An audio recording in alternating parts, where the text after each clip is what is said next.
Even when you feel low, you can still go. Even when you feel slow, you can still go. Even when there's no hope, you can still go. I never answer to no, man, I still go.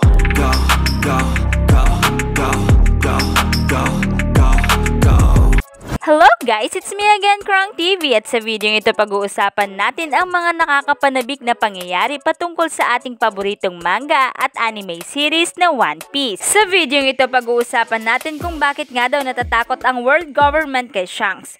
Si Shanks o mas kilala bilang Red-Haired Shanks ay major character ng One Piece franchise. Siya ay isang legendary at powerful pirate sa Grand Line. Bilang kapitan ng Red-Haired Pirate at isa sa 4 current emperors na nakatira sa second half ng Grand Line, si Shanks ay merong standing bounty na 4,048,900,000 berries.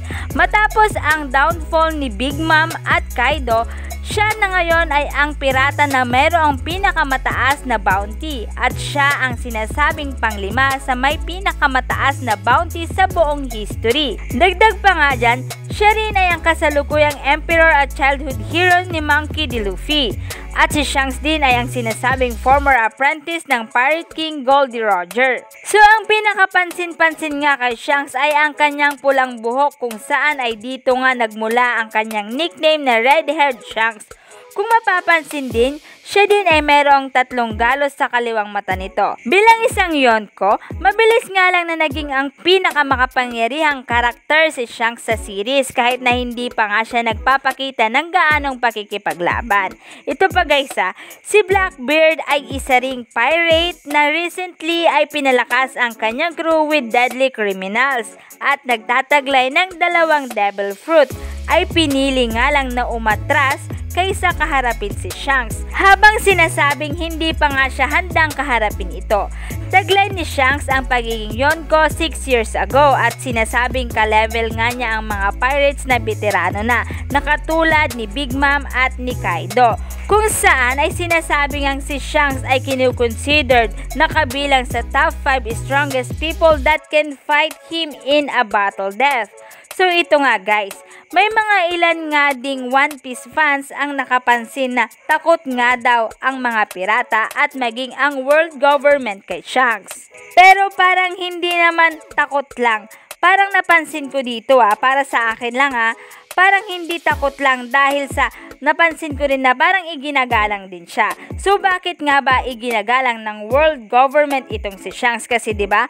Alam naman nating lahat na ang pirata na katulad ni Shanks ay kalaban ng marine. So bakit nga ba malaki ang paggalang o pagrespeto nila kay Shanks? At alam din natin na malalakas ang mga marine. So paano nangyari ito? Sinasabing ang mga pirata at ang mga marines ay nirerespeto at kinakatakutan itong si Shanks. Sa kabila ng si Shanks ay mayroong soft and easy-going nature, kung saan mapapansin natin na bihira nga lang siyang directly ay ini-involve ang kanyang sarili sa actual combat.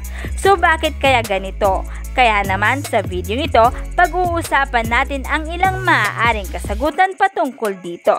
Dito sa unang kasagutan, sinasabing ang iginagalang itong si Shanks dahil sa maaaring si Shanks ay mayroong connection with the Elders. Ang 5 Elders ay ang council highest ranking celestial dragon na bumubuo sa head of the state for the world government.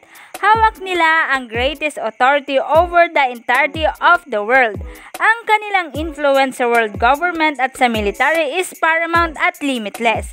Kabilang na dito ang pagcommand sa Marines, Cyberpol at maging ang 7 warlords of the sea prior for the abolishment.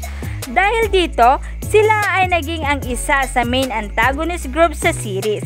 Sinasabing may connection nga raw si Shanks sa 5 Elders dahil sa napaka-casual daw ng mga pag-uusap nila, na marahil ay related sila kay Shanks. Pero yun nga, nag-decide nga si Shanks na maging pirate at kinuha nga siya ni Goldie Roger upang nga maging crew niya, na marahil ang lahat ng ito ay alam naman ni na Monkey D. Garp at ni Sengoku na maaari namang dahilan kung bakit nga nakikinig itong si Sengoku kay Shanks. At maaaring takot naman sila kay Shanks dahil sa pagiging emperor niya at kaya naman nila nirerespeto ang kapangyarihan ni Shanks ay dahil sa alam nila kung gaano ito kalakas.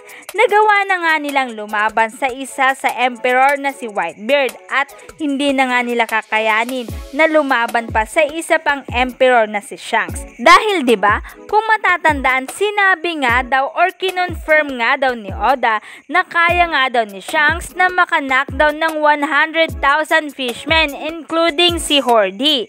Yan ang lakas nga daw na taglay ng haki ni Shanks. Kaya naman dahil dito ay maaaring walang laban ang mga Marines or Navy kay Shanks. At ito ay ang nagiging dahilan kung bakit nga ba itong si Sengoku ay nakikinig sa kanya upang nga maiwasan ang maraming casualties. Maging si Monkey D. Garp ay nasyashock at si Sengoku ay parang ang pinagpapawisan kapag itong si Shanks ay dumadating sa Marineford. Bukod nga dyan, sinasabi rin na maaaring ang kanyang Yonko status comes from being crazy strong katulad na lamang ni Big Mom, Kaido, Whitebeard at marami pang iba. Dahil sa lakas ni Shanks, siya ay kinakatakutan at iginagalang ng mga pirata at maging ng mga Marines o world government. Dagdag pa dito, si Shanks din ay ang sinasabing best crew sa lahat ng current Yonko. At kung magkaroon ng laban sa pagitan ng ibang Yonko, walang kaduda-dudang si Shanks ang mananalo dito. So yan nga ang unang kasagutan sa kung bakit nga ba iginagalang o kinakatakutan ng world government o Marines itong si Shanks. So, dahil dyan, pakinggan naman natin itong ikalawang kasagutan. Dito sa ikalawang kasagutan, sinasabing iginagalang or kinakatakutan ng Marines o world government at mga pirata itong si Shanks dahil sa siya ay isang gatekeeper. Sinasabing si Shanks ay Laugh Tale's gatekeeper. Ibig sabihin, ang objective ni Shanks is to stop people like Blackbeard na makarating sa island anuman ang mangyari. Kung mapapansin din, ilang beses nga ding nakipagtulungan si Shanks sa world government to try and maintain balance. Pinahinto rin niya si Kaido from going to Marineford upang mailigtas din niya ang mga Marines sa pagkawasak. Mula noon, ang chaos will be too much to handle. Agree ba kayo dyan guys sa mga sinabi kong kasagutan? Or meron din kayong mga teorya patungkol dito? I-comment nyo lang guys ang inyong kasagutan sa ating comment box. Pero alam nyo ba guys, may nabasa nga akong isang article which is sinasabi nga dito na nagsisisi nga raw itong si Ichiro Oda na pinutol nga niya ang braso ni Shanks kasi hindi nga niya akalain na papatok sa tao ang karakter ni Shanks. So kung totoo man ito, marahil ay ito ang naging dahilan kung bakit ginawa na nga lang ni Oda na nakakatakot at kagalang-galang ang karakter nitong si Shanks. So kung totoo man ito, marahil ito ay ang naging dahilan kung bakit nga ginawa na lang ni Oda na nakakatakot at kagalang-galang sa mga mata ng pirata ng world government o Marine si Shanks bilang kapalit sa pagputol ng kanyang kamay para ma-maintain ni Oda na maging nakakatakot at kagalang-galang si Shanks sa mga mata ng One Piece fans.